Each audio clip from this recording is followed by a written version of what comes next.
আমি দ্বিতীয়বার এখানে আপনাদের এখানে এসেছি। গত বছর কিছুটা সময় আমি আপনাদেরকে দিয়েছিলাম, কমিটির কোনো দোষ ছিল না সেখানে। তো বাবা, বক্তা আসবে আবার যাবে, এটাই নিয়ম। তবে সভাপতি সাহেব যিনি আছেন উনি একটা সিরকুট লিখে জানিয়ে দিতে হবে যে আপনার টাইম এতটা। এই বলে এইটাকে কেন্দ্র করে যে ভড় ভড় করে সবাই মিলে উঠে চলে যাবেন, এটা তো আদর্শ নয়। কি গো, এটা তো আদর্শ নয়। আমি প্রথমে একটা আয়াত পড়েছি খুতবার ভিতরে যে লাকাদ কানা লাকুম ফি রাসূলিল্লাহি উসওয়াতুন হাসানাহ। আল্লাহ পাক রব্বুল আলামিন সমগ্র জাহানের জন্য উত্তম আদর্শ দেওয়া হয়েছে আপনার আমার নবীর ভেতরে। জোরে বলেন সুবহানাল্লাহ। আমরা সেই নবীর উম্মত, আমরা গর্বিত, বড় ভাগ্যবান যে আমরা শেষ নবীর উম্মত। ব্রাদার ইসলাম, এই সভা থেকে যিনারা বসে আছেন আর যিনারা উঠে গেলেন, তারা নিজেকে যদি মনে করেন যে আমি খুব চালাক, ভাই আপনি চালাক না, যারা বসে আছে তারাই চালাক।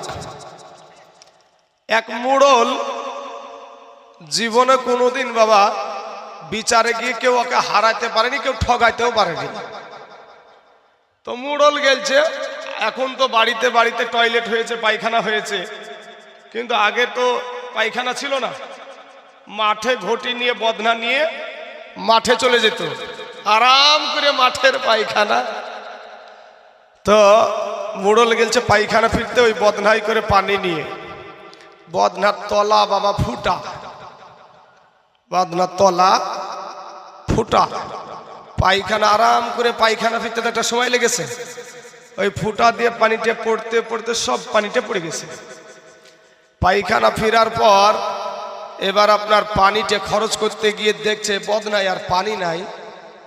মোড়ল তখন যে হারে, গোটা জমশেদপুর মানুষের আমি বিচার করি কেউ কোনোদিন ঠগাইতে পারল না, আর তুই বদনা আমাকে ঠগে দিলি।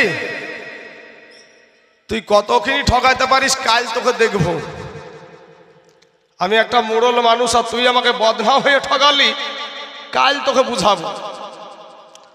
ওই বদনাতে পরের দিন আবার নিয়ে গেছে পানি, নিয়ে যাওয়ার বলছে কাল তো তুই আমাকে ঠগালছিস, কাল তো তুই আমাকে ঠগিয়েছিস, আজ কি করে ঠগাস তাও দেখছি।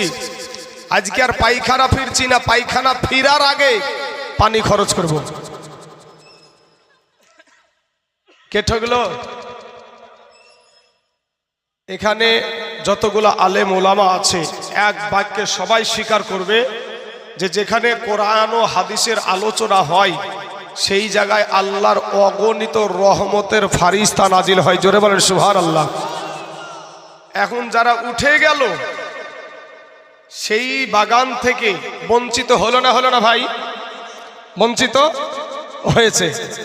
ব্রাদার ইসলাম, কথাগুলো আমার একটু বোঝার চেষ্টা করবেন।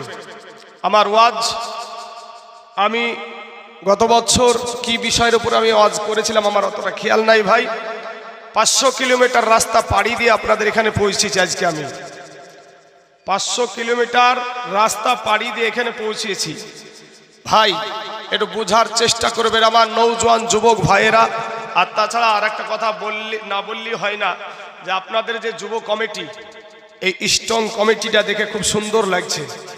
মানুষকে যেভাবে পরিষেবা দিচ্ছে, বক্তাদেরকে যেভাবে পরিষেবা দিচ্ছে, আলহামদুলিল্লাহ খুব ভালো। বাবা, একটা সভা করতে গেলে একটা বিয়ের বাড়িতে যতই ভালো করে খাওয়ায় কিনা কেন, একটু না একটু ত্রুটি হবে। হ্যাঁ, চাই সেটা বক্তার হোক ভাই, চাই সভাপতির হোক, চাই কমিটিদের হোক। ভাই এত বড় একটা সভা করেছে, একটু না একটু ত্রুটি হতে পারে ভাই। ওটাকে সবাই কি ম্যানেজ করে নিয়ে চলতে হবে, মাইনাস করা যাবে না ভাই, মাইনাস করা যাবে না, ম্যানেজ করতে হবে। আর ম্যানেজ করাটাই হলো বুদ্ধিমানের কাজ। আপনারা যারা উঠে গেলেন, ওই উঠে যাওয়াতে যদি সবগুলো উঠে যেত, সবার কি হালাত হতো? হ্যাঁ ভাই শোনা, রক্তের বাহাদুরি দেখায়ও না ভাই। তোমার চাইতে রক্ত আলা ছিল ফেরাউন, কথা ঠিক না বেঠিক? তোমার চাইতে বড় মস্তান ছিল ফেরাউন। এ বলেছিল আলা রব্বুকুমুল আলা, আমি সব চাইতে বড় আল্লাহ। ফেরাউন বলেছিল যে আমি সব চাইতে বড় আল্লাহ। আমার আল্লাহ পাক পানিতে চুবাইয়া মেরেছে, ওর লাশকে মাটিতেও খাই না, পোকাতেও খাই না, মশাতেও ছাই না। এখনো মিশরের জাদুঘরে আছে ভাই। এ যুবকেরা, সবার হাতে এই মোবাইল আছে। এই মোবাইলে তুমি একটা বার গুগলে গিয়ে বলো মিস্টার ইবলিস শয়তান ফেরাউনটাকে দেখি, সাথে সাথে একেবারে মমির ভিতর শুয়ে আছে, দেখতে পাবেন। হ্যাঁ দেখেছেন? নমরুদ এ বলেছিল আল্লাহর সাথে যুদ্ধ করব, ন্যাংরা মশা দিয়ে সাইজ করেছে। ভাই আমি আপনাদের দুশমন না, আপনারাও আমার দুশমন না। আমি তোমাদের পায়ে হাত দিয়ে বলছি ভাই, একটু দিলখানা নরম করে দাও ভাই। আজকের মাহফিলে আল্লাহর কাছে একটু তওবা করে ক্ষমা চাও। আমার আল্লাহ এত দয়ালু, আমার বাবা মা দাদা দাদি আত্মীয় স্বজন বিবি ছেলে মেয়ে সবার চাইতে কোটি কোটি গুণে আমার প্রতি আমার মায়ার আল্লাহর বেশি। জোরে বলেন সুবহানাল্লাহ। একটু বুঝার চেষ্টা করেন ভাই, কথা বলিয়েন না বাপ। আমার সোনা মানিকেরা, এক যে কথাগুলো আলেম উলামারা এসে বলছে একটু বুঝার চেষ্টা করেন, একটু বুঝার চেষ্টা করিয়েন। এক মঘা জীবনে কোনোদিন আয়না দেখেনি, এক মঘা জীবনে কোনোদিন ও আয়নাই দেখেনি। তো করিমপুরের বাজারে পাইকারি দরে আয়না বিক্রি হচ্ছে 10 টাকাওয়ালা আয়না। তো মঘা মুনিশ খেটে এসে 10 টাকা দিয়ে ওই আয়না কিনেছে। এবার আয়নার দিকে তাকিয়ে দেখছে যে আয়নার ভিতর একটা মানুষ। কি আমি যদি আয়নার দিকে তাকাই তাহলে আমাকে তো আমার ছবিটাতে দেখাবে নাকি? তো এ মঘা চিন্তা করছে যে আশ্চর্য জিনিস, আজব জিনিস, এর ভিতরও মানুষ। সুন্দর করে নিয়ে গিয়ে আপনার বাড়িতে গিয়ে লুকায়া রেখেছে, বিবিকেও বলে নাই, বিবিকেও বলেনি। প্রত্যেক দিন দুপুর বেলাতে আপনার খাওয়া দাওয়া করে তেল টেল মেখে ওই আয়নাটা একবার করে বের করে আর দেখে। তো বিবির চোখে কদিন ফাঁকি দিবে বাপ? বিবি বলছে ব্যাপার কি, ও আমাকে লুকিয়ে ওখানে কি লুকিয়ে রাখে? ও যেমন এক তার কাটা বুদ্ধি ছিল মঘা, আর বিবিও হলো তার কাটা বুদ্ধি ছিল মঘি। ওই এক মঘা আর বিবিও মঘি। এবার বলছে আজ বাড়ির বাইরে যাই, তারপর দেখাচ্ছি মজা, কি যে লুকিয়ে রাখে। পুরুষটা বাড়ির বাইরে গেলছে, ও যাইয়া আয়নাটা বের করে আয়নার দিকে এইভাবে তাকিয়ে দেখছে যে আয়নার ভিতরে একটা সুন্দরী মহিলা। আয়নার ভিতরে কি সুন্দরী একটা মহিলা, ওর মেজাজ গরম।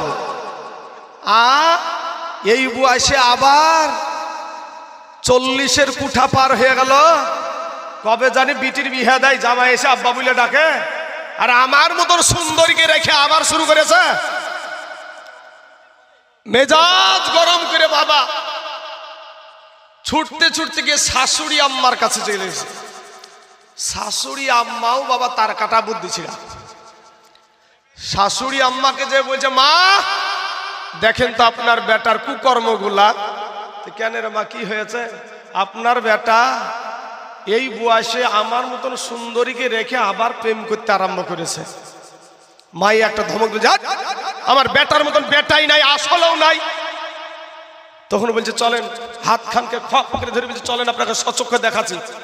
এবার মা ও ভাই তার কাটা বিদ্যুৎ ছিড়া, মাকে টানতে টানতে নিয়ে গিয়ে বুড়ি মহিলা, তো বুড়ি মহিলা টানতে টানতে নিয়ে গিয়ে ওই আয়না খান ভাই ধরে দিয়েছে। আয়না খান তখন বুড়ি মহিলা আয়নার দিকে তাকিয়ে দেখছে যে আয়নার ভিতরে একটা বুড়ি মহিলা, আয়নার ভিতরে বুড়ি মহিলা। ই তখন আর মানে চিন্তা করছে যে এই বুড়িকে দেখে আমার বেটা পাগল।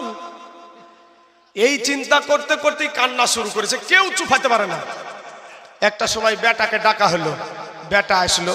বেটাকে তো বেটা বলছে, মা তুমি কান্দো কেন? তখন মা বলছে, বেটা রে, ওরে বেটা, ইসলাম ধর্মে 4টা বিহা করা যাই যাচ্ছে রে বেটা, তুই আর পালি না এই বুড়ি কি পালি? বলেন তো এদের বুঝার দোষ না আয়নার দোষ? এই বুঝা বুঝিয়েন না ভাই, এই বুঝা বুঝিয়েন না।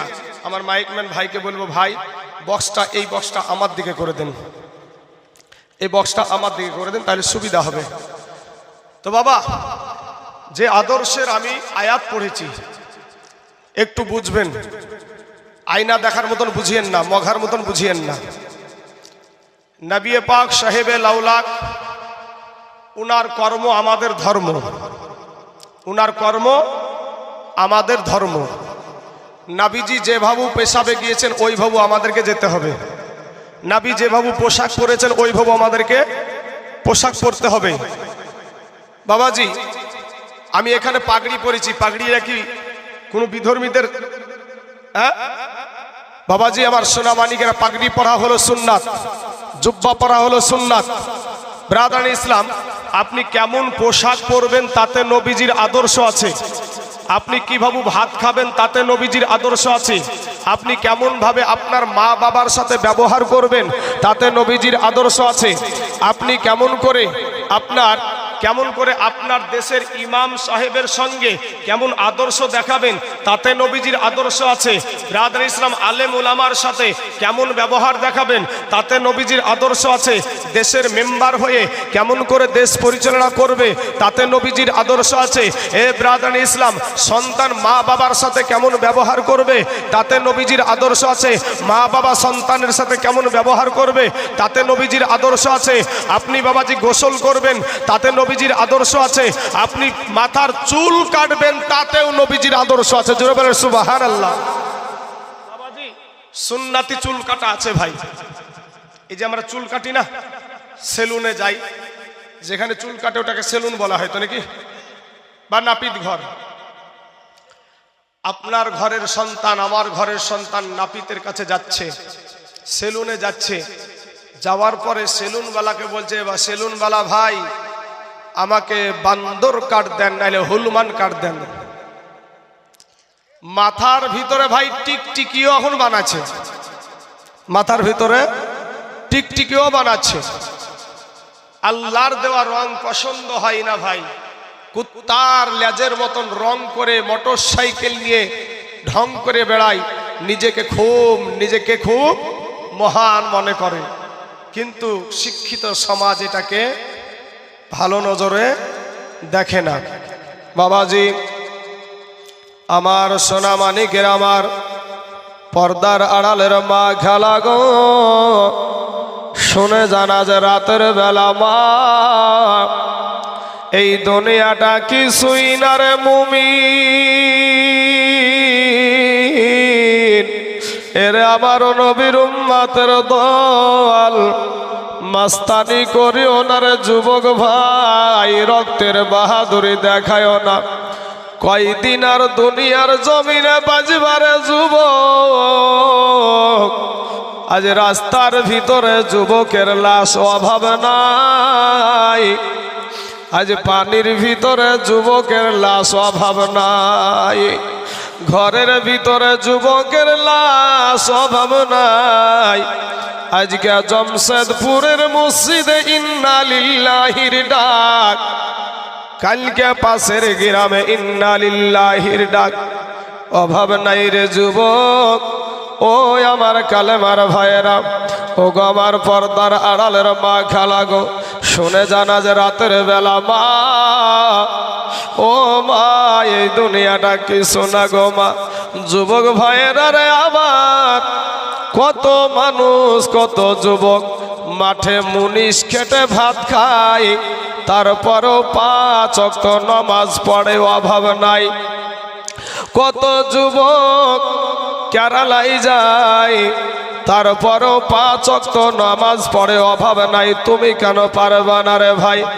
ও মা খালারা গো, কত মহিলা সংসারের সব কাজ করে, এরপরেও পর্দা করে 5 ওয়াক্ত নামাজ পড়ে, তুমি কেন পারবা না রে মা?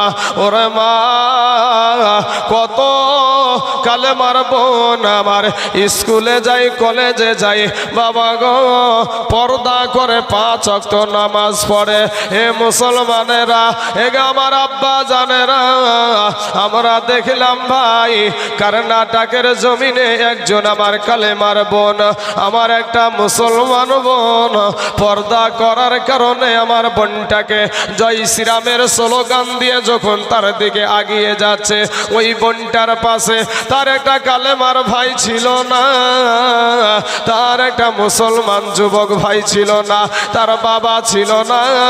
ও মুসলমান, ওই বোনটা একজন মহিলা বলছে নারায়ে তাকবীর আল্লাহু আকবার, নারায়ে তাকবীর আল্লাহু আকবার। এই ধ্বনি দিয়া শুধু ইন্ডিয়ার জমিন না, বাংলাদেশের জমিন, পাকিস্তানের জমিন, আমেরিকার জমিন, ইসরায়েলের জমিন, ফিলিস্তিনের জমিন, পুরা পৃথিবীটাকে এই বোনটা আমার কাঁপায়া দিয়েছিল। জোরে বলেন সুবহানাল্লাহ। বাবা গো, ও সোনা মানিকের, আমরা হইলাম শেষ নবীর উম্মত রে ভাই। ও ভাই, আমরা নবীর কারণে কত জিনিসে ছাড় পেয়েছি ভাই, আমরা সেই নবীর উম্মত রে বাবা। আজকে ফিরে আসেন গো, দিলখানা নরম করে দিয়া আমার আল্লাহর কাছে তওবা করে ক্ষমা চান, আমার আল্লাহ তোমার জীবনের সব গুনাহ মাফ করে দিবে।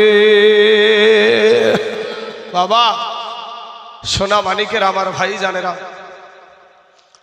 আজকে আপনাদেরকে আর একটা কথা বলি, যে টাকার যাদের বাহাদুরি আছে, যাদের কোটি টাকার মালিক, এরা কিন্তু এই স্বভাবকে পছন্দ করে না। বেশির অংশ এখানে যত মানুষ বসে আছে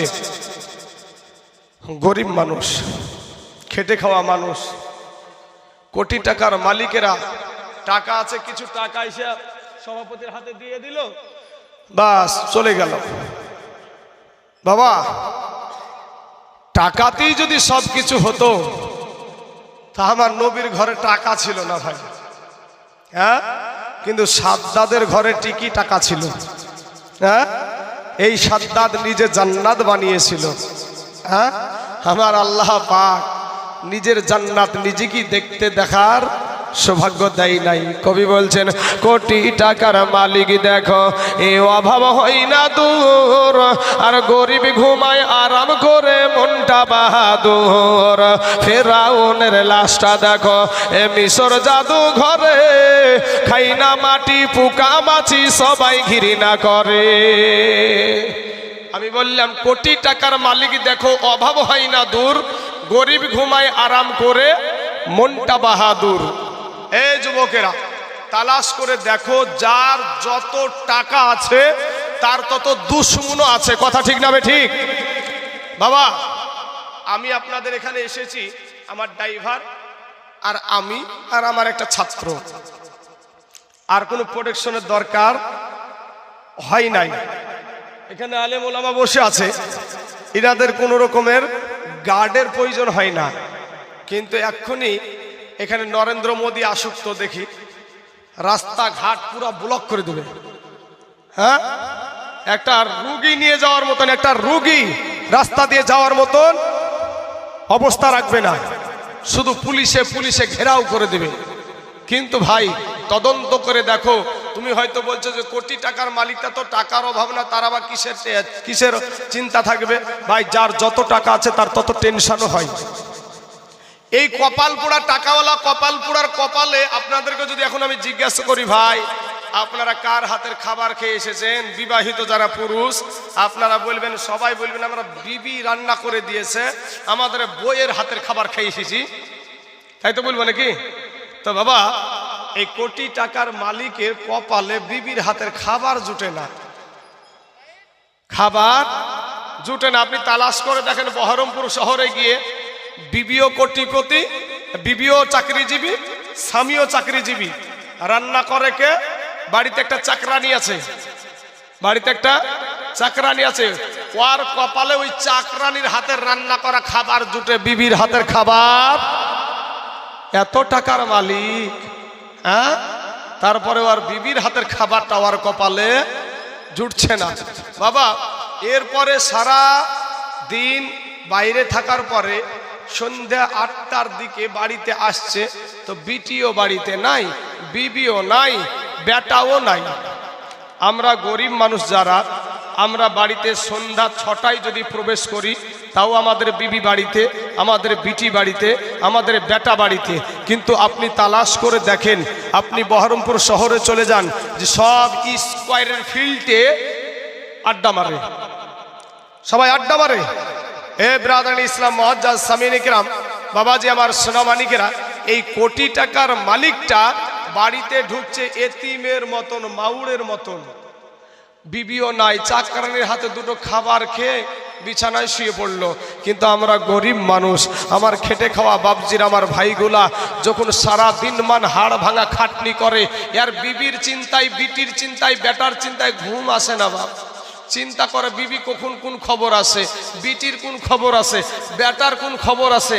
আর আপনারা গরিব মানুষ, খেটে খাওয়া মানুষ, মাঠে থেকে হাড় ভাঙা খাটনি করে এসে বাড়িতে সন্ধ্যা 8টার সময় বাড়িতে প্রবেশ করে দেখেন বিবিও আছে, বিটিও আছে, বেটাও আছে। বিবির হাতের রান্না করা খাবার খেলেন, খাওয়ার পরে এবার আপনি আপনার বিবিকে নিয়ে, আমি আমার বিবিকে নিয়ে সুন্দরভাবে একেবারে আদর্শ নিয়ে বিবিকে নিয়ে আরামের ঘুম আমাদের দিয়ে দিলাম। আর চিন্তাতে আর ঘুম আসে না, কখন বিবির কোন খবর আছে। বিবি তো পাশে নাই, আর আমাদের বিবি তো পাশে। নিশ্চিন্তাতে, নো টেনশনে ঘুম লাগাই, এমন ঘুম আসে যে বাবা লাকে একটা ডাক হয়, তো এমন নো টেনশনের ঘুম লাকের ডাক দেয়, মনে হয় যে ট্রাক্টরের হরেন পর্যন্ত ফেল। তাই কবি বলছেন, কোটি টাকার মালিক দেখো এ অভাব হয় না দূর, আর গরিব ঘুমায় আরাম করে মনটা বাহাদুর।